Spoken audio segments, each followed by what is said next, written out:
Mutiara Hikmah.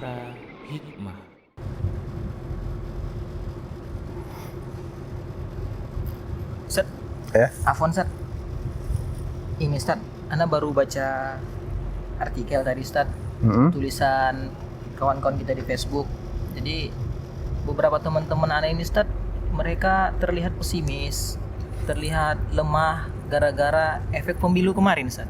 Oh iya. Nah, karena pilihan mereka Ustaz, pilihan mereka itu yang mereka yakini bisa membawa perubahan, yang mereka yakini pilihan itulah yang akan bisa membawa negara kita lebih bagus, kalah.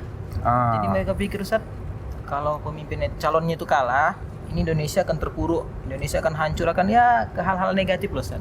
Jadi kira-kira gini Ustaz, mohon nasihat Ustaz tentang kawan-kawan yang terlalu bergantung kepada pemimpin mengenai kemakmuran Indonesia ini, Ustaz. Baik. Barakallahu fiik. Ya memang tidak kita pungkiri ya bahwa memang kemajuan suatu bangsa, suatu umat itu juga salah satunya dipengaruhi oleh kecakapan pemimpinnya. Memang itu adalah salah satu faktor atau salah satu sebab. Akan tetapi kita jangan lupa bahwa ada faktor X di balik itu semua. Faktor X ini adalah sebab langit. Karena Allah yang memberikan kekuasaan. Allah berfirman di surat Al-Imran, "Qulillahumma malikal mulk, tu'til mulka man tasha' wa tanzi'ul mulka mimman tasha' wa tu'izzu man tasha' wa tudhillu man tasha' biyadikal khair. Innaka 'ala kulli syai'in qadir."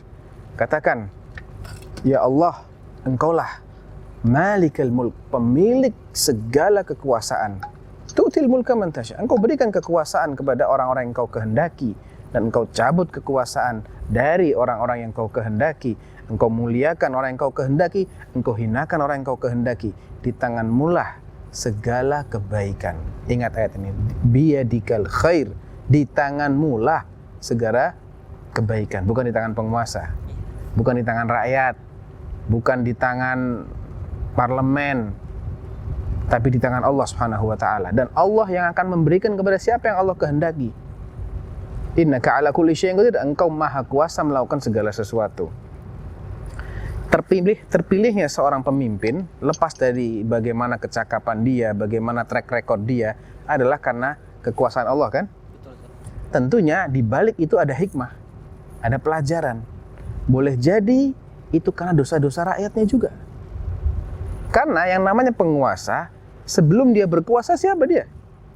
Rakyat juga. Rakyat, kan? Iya, Setelah dia berkuasa jadi apa dia? pemimpin. Setelah dia berkuasa jadi apa dia? Setelah lewat masa kekuasaannya Jadi dia rakyat lagi, Ustaz. rakyat lagi, kan? Iya, Ustaz. Pinter antum. Artinya kalau rakyatnya nggak berubah, ya pemimpinnya akan seperti itu. Jadi mari kita benahin dulu nih, rakyatnya ini kita benahin dulu.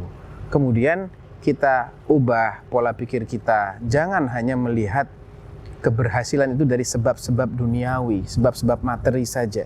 Tapi di balik itu, berkahnya suatu negeri itu dari takwanya dan imannya penduduk negeri itu. Allah berfirman, "Walau anna ahlal qura amanu wattaqau."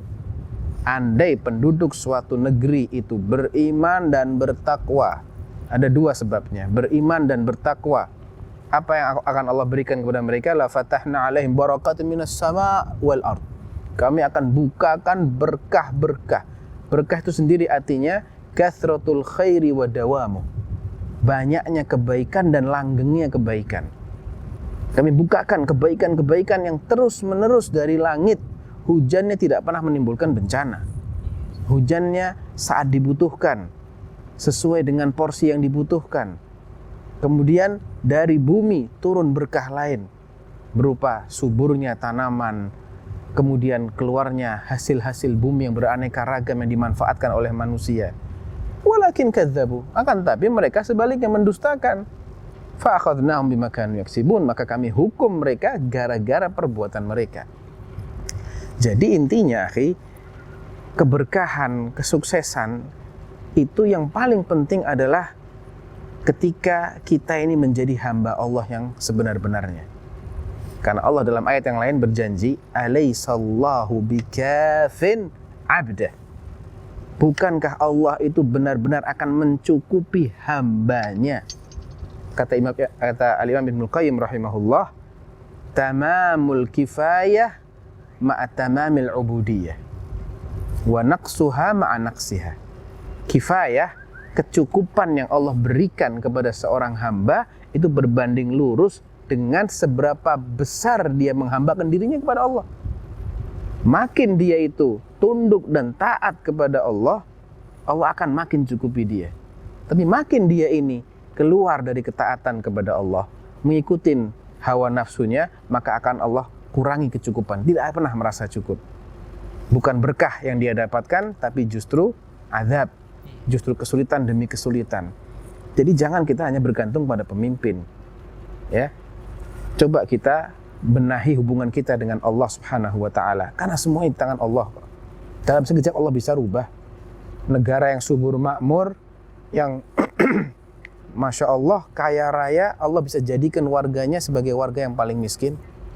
Sebaliknya negara yang tidak memiliki sumber daya alam, mungkin kering kerontang, hujan jarang turun, tapi Allah jadikan warganya kaya raya, bisa.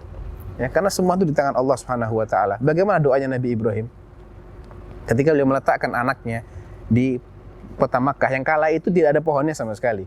Rabbi inni askantu min dzurriyyati biwadin ghairi dzi zar'. Ya Allah, aku sungguhnya telah meletakkan sebagian dari keturunanku di sebuah lembah yang tidak ada pohonnya sama sekali. Ya, inda baitikal muharram, dekat dengan rumahmu yang dimuliakan, dengan Baitullah. Rabbana liyuqimus shalah.